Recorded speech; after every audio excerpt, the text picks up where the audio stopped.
confuso al inicio de aprenderlo a usar. Lamentablemente en ese momento yo no conocía Filmora porque apenas abrí este programa. Es decir, es súper fácil de entender, tiene una interfaz o un diseño fácil de aprender. Es por eso que lo recomiendo mucho a las personas que quieren iniciar en el mundo de la programación, sobre todo, o las personas que editan de forma profesional y están buscando una opción más económica que los otros programas para editar que se consiguen. Entre sus puntos fuertes, quiero mencionar que estoy haciendo este video también, sobre todo por el hecho de que últimamente, sobre todo desde el día que hice el blog de cuánto se gana con YouTube y el ASMR, si lo quieres ver te lo dejo acá arriba para que lo veas. Me han llegado, para mi sorpresa, muchos emails y mensajes de cómo iniciar un canal de ASMR y qué recomiendo yo, sobre todo para editar. Bueno, para esas personas que me escribieron, pues espero que consigan útil este video. Ahora, cosas que que me gustaron mucho fueron los filtros de colores geniales. Filtro de color, filtro de color y más filtros de colores. Yo, como toda nena amante de la fotografía y de hacer videos, pues me encanta jugar mucho con los filtros de colores y por eso pues me gustó mucho este software. Entre otras cosas, una cosa muy interesante que tiene y que Premiere no tiene es que tiene música gratuita, tiene un sinfín de música que puedes usar para tus videos gratuitamente. Ya sabes que en YouTube tú no puedes subir videos con música que no sea de tu propiedad, o sea, libre intelectualmente, por así decirlo, porque te bloquean el video por derechos de autor. Y bueno, este software tiene esto, tiene un sinfín de transiciones también geniales, incluso más que las transiciones de Premiere. Esto también me sorprendió mucho. Transiciones por acá, transiciones por allá, muchas y muchas transiciones. Por todo esto que ya mencioné, seguramente usaré este software más adelante en algunos de mis videos. Tiene una cantidad infinita de overlays. ¿Qué es un overlay? Esto, por ejemplo, soporta el 4K, sirve tanto para Windows como para Mac. En fin, tiene muchas cosas lindas. Si te interesa, acá abajo te dejo el link para la descarga. Entre otras cosas que me estaba olvidando de mencionar, lo que están viendo en este momento en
cancelar o cortar si quiero eliminar pedazos de video. Por ejemplo, al inicio, este botón acá podemos hasta dar la timeline a la interfaz del software, por decirlo así.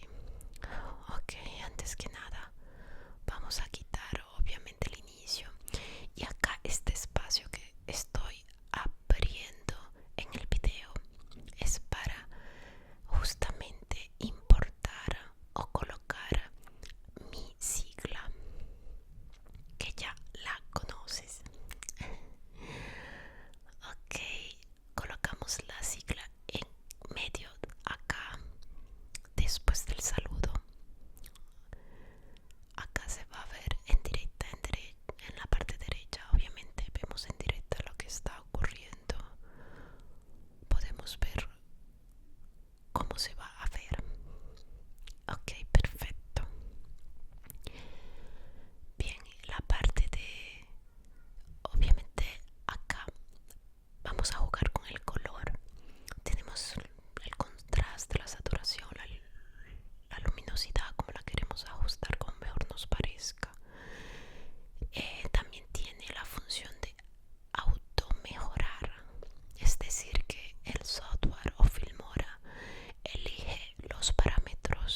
transición al inicio y al final.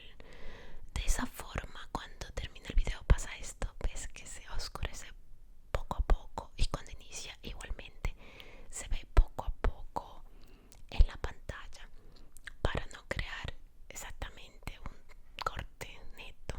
Vamos a exportar el video. Acá puedo elegir los parámetros que yo quiera, em, el formato, la resolución, a dónde va a ir. Puedo elegir todo lo que yo quiera. Generalmente a mí me gusta exportar en 12.000 bitrate porque no me gusta hacerlo en menos, aunque YouTube acepta solo 8.000, pero me parece que así queda mejor. No sé por qué, son cosas mías. Me gusta salvarlo en una calidad más alta y por eso lo personalizo